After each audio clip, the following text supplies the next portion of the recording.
சென்னை அண்ணா நகரில் உள்ள தலைமைச் செயலாளர் ராமமோகன் ராவ் வீட்டில் வருமான வரித்துறை சோதனை இன்று இரண்டாவது நாளாக தொடர்கிறது.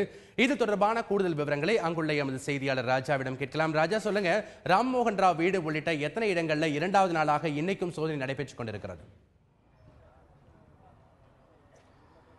தமிழக தலைமைச் செயலாளர் ராமமோகன் ராவ் வீட்டில் நேற்று அதிகாலை 5:30 மணிக்கு வருமான வரித்துறையினர் சோதனையில் ஈடுபட ஆரம்பித்தனர்.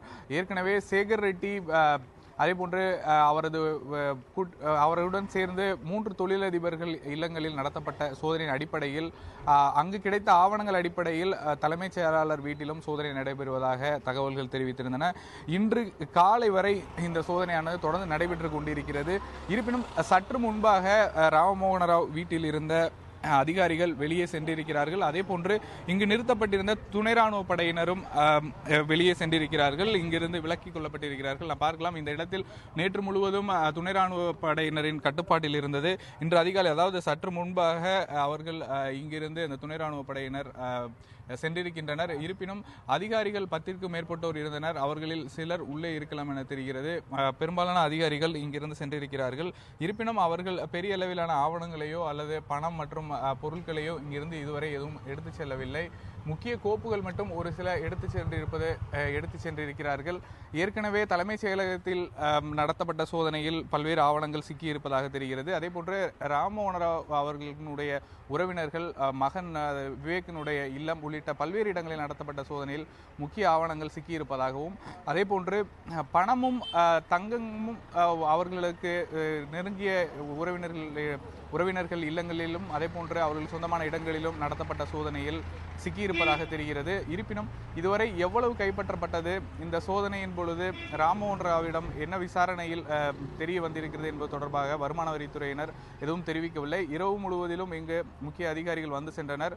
கூடுதல் இந்த புலனாய்வு பிரிவினுடைய இயக்குநராக இருக்கக்கூடிய ஜாய் ஜோஸ் இன்று அதிகாலையும் வந்து இங்கு விசாரணையும் அதே போன்று இங்கு நடத்தக்கூடிய சோதனையும் மேற்கொண்டிருக்கிறார். அதே போன்று வருமான வரித்துறையினருடைய தகவல் அடிப்படை இன்றைக்கும் இந்த சோதனையானது நடைபெறலாம் என தெரிகிறது. தற்பொழுது வரை திருவான்மையில் இருக்கக்கூடிய விவேக்கினுடைய இல்லத்திலும் அதிகாரிகள் இருக்கின்றனர். இங்கும் அதிகாரிகள் வந்து சென்ற வண்ணம் இருக்கின்றனர். இருப்பினும் சற்று நேரத்திற்கு முன்பாக இங்கு நிறுத்த வைக்கப்பட்டிருந்த துணை ராணுவ படையினர் சென்றிருக்கிறார்கள். இந்த வழக்கை பொறுத்த வரைக்கும் ஏற்கனவே சேகர் ரெட்டி அதே போன்று அவர்களது உடன் இருந்தவர்களிடம் ஏற்கனவே 137 கோடி ரூபாய் அளவிற்கான பணம், அதாவது லிக்விட் கேஷ் என்று சொல்லக்கூடிய பணமாக பிடிபட்டது. அந்த பணத்தில் புதிய ரூபாய் நோட்டுகள் சுமார் 30 கோடி அளவில் இருந்தது. இது பெரிய பரபரப்பை ஏற்படுத்தி இருந்தது. எப்படி இந்த பணமானது அவர்களுக்கு கிடைத்தது என்பது தொடர்பாக வருமான வரித்துறையினர் கடந்த சில நாட்களாக தீவிரமான விசாரணையில் ஈடுபட்டு வந்த நிலையில் அவர் தமிழக அரசினுடைய பொதுப்பணித்துறையில் முக்கிய கான்ட்ராக்டராக இருக்கிறார். எனவே அதன் அடிப்படையில் அவருக்கு பணம் பரிவர்த்தனை யாருடன் இருக்கிறது என்பது தொடர்பான விசாரணை நடைபெற்று வந்தது. இதில் சில அதிகாரிகளுக்கு தொடர்பு இருப்பதாக பேசப்பட்டு வந்த நிலையில் நேற்று முதல் தமிழக தலைமைச் செயலாளர் ராமமோகன் ராவ் இல்லம் அதே போன்ற அவரது மகனுடைய இல்லம் உட்பட மொத்தம் 13 இடங்களில் நடைபெற்றது. முக்கியமாக 7 இடங்களை குறிவைத்து முதலில் இந்த வருமான வரித்துறையினர் சோதனை நடத்த ஆரம்பித்தனர். பின்பு அவர்களுக்கு கிடைத்த தகவல் அடிப்படையில் படிப்படியாக 13 இடங்கள் நடத்தப்பட்டதாக தெரிவிக்கப்பட்டிருக்கிறது. இருப்பினும் இது தொடர்பான உறுதியான அறிக்கை இதுவரை வருமான வரித்துறையினரிடமிருந்து வெளியிடப்படவில்லை. இந்த வழக்கில், அதாவது சேகர் ரெட்டி பிடிபட்டது முதலே எந்த ஒரு தகவலும் வருமான வரித்துறையினரால் உறுதியான தகவலாக தெரிவிக்கவில்லை. ஒரே ஒரு முறை மட்டும் மத்திய அமைச்சர் அருண்ஜேட்லி அவர்கள் ட்விட்டர் பக்கத்தில் 107 கோடி ரூபாய் பிடிபட்டதாக முதலில் தெரிவித்திருந்தார். அதனைத் தொடர்ந்தும் பல்வேறு இடங்களில் சோதனைகள் நடத்தப்பட்டிருந்தன. வேலூர் அதே போன்று தர்மபுரி உட்பட பல்வேறு இடங்களில் இந்த வழக்கில் சோதனைகள் நடத்தப்பட்டு வந்திருக்கிறது. அதாவது இன்று ராமமோகன் ராவ் இல்லம் அதே போன்று தலைமைச் செயலகத்தில் உள்ள அவரது அறை உள்ளிட்ட இடங்களில் கிடைத்திருக்க கோப்புகளின் அடிப்படையில் இன்னும் இந்த வழக்கில் இந்த சோதனையானது தொடரும் என வருமான வரித்துறை அதிகாரிகள் தரப்பில் இருந்து தகவல்களாக தெரிகின்றன. இதில் பொதுப்பணித்துறையை சேர்ந்த அதிகாரிகள் அதே போன்று முன்னாள் அதிகாரிகளுக்கும் இந்த மணல் விற்பனை தொடர்பாக இருக்கக்கூடிய அதிகாரிகள் அதில் முறைகேடுகளாக நடைபெற்றதா, அதற்காக பணங்கள் அதிகாரிகளிடம் இருந்து சேகர் ரெட்டியிடம் கொடுக்கப்பட்டனவா என்பது தொடர்பான விசாரணை தொடர்ந்து நடைபெற்று வருகிறது. தற்பொழுது சிபிஐயால் சேகர் ரெட்டி கைது செய்யப்பட்டிருக்கிறார். அவரிடமும் தொடர்ந்து விசாரணை நடைபெற இருப்பதால் இந்த வழக்கில் மேற்கொண்டு பல்வேறு அதிகாரிகள் விசாரணை வலயத்திற்குள் வரலாம் என தெரிகிறது. ராஜா, நேற்று நடைபெற்ற சோதனையில 25 முக்கிய ஆவணங்கள் கைப்பற்றப்பட்டதா சொல்லப்படுகிறது. இதே நேரத்தில் விடிய விடிய சோதனையும் நடைபெற்றுக் கொண்டிருக்கிறது. இந்த நேரத்தில் இந்த சோதனையில இதுவரை எத்தனை முக்கிய ஆவணங்கள் ஏதாவது கைப்பற்றப்பட்டிருக்கு? இது குறித்த அதிகாரப்பூர்வமான தகவல் எப்ப நமக்கு கிடைக்க வரும்? தொடர்ந்து இன்னும் சோதனை நடத்தப்படுமா? இதுவரை நமக்கு கிடைத்த தகவல் அடிப்படையில் இந்த சோதனையானது தொடர்ச்சியாக ராம் மோகன் ராவ் இல்லம் மற்றும் அவரது உறவினர்கள் இல்லம், விவேக், அவரது மகனான விவேக்கினுடைய இல்லத்தில் தொடர்வதற்கான வாய்ப்பு இருப்பதாகவே வருமான வரித்துறை தரப்பிலிருந்து தகவல்கள் தெரிகின்றன.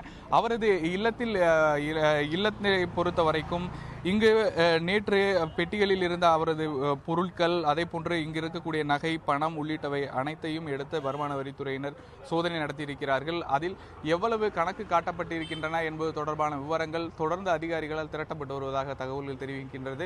இருப்பினும் இன்று காலை இங்கிருந்த அதிகாரிகள் முழுமையாக விலக்கிக் கொள்ளப்படவில்லை என்று தெரிகிறது. துணை ராணுவ படையினர் மட்டுமே இங்கிருந்து சென்றிருக்கிறார்கள். 10க்கும் மேற்பட்ட அதிகாரிகளில் ஒரு சிலர் இங்கிருந்து சென்றிருக்கிறார்கள்.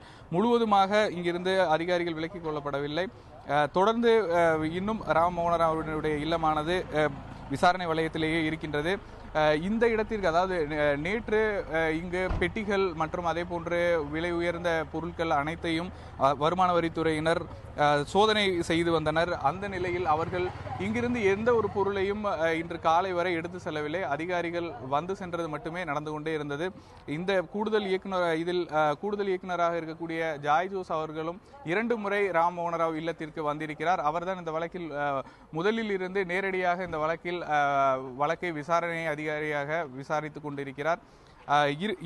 அதாவது ராம் மோகன் ராவ் இல்லத்தில் இருந்து பெரிய அளவிலான கோப்புகளோ அல்லது பணம் உள்ளிட்ட பொருட்களோ இதுவரை எடுத்து செல்லப்படவில்லை. எனவே இங்கும் இது தொடரும் எனவே தெரிகிறது. மற்ற இடங்களிலும், அதாவது இவருக்கு நெருக்கமான இடங்களில் இருந்து குறைந்த அளவிலான பணங்கள் மட்டுமே இதுவரை, அதாவது தகவல்கள் இன்னும் அதிகமாக இருப்பதாக தெரிகிறது. இதுவரை சுமார் 30 லட்சம் அளவிலான பணங்கள் மட்டுமே பிடிபட்டிருப்பதாக உறுதியான தகவல்கள் இருக்கின்றன. இந்த விவகாரத்தை பொறுத்தவரை இன்னும் இந்த சோதனையானது நீடிப்பதற்கு அதிக வாய்ப்பு இருப்பதாகவே பார்க்கப்படுகிறது.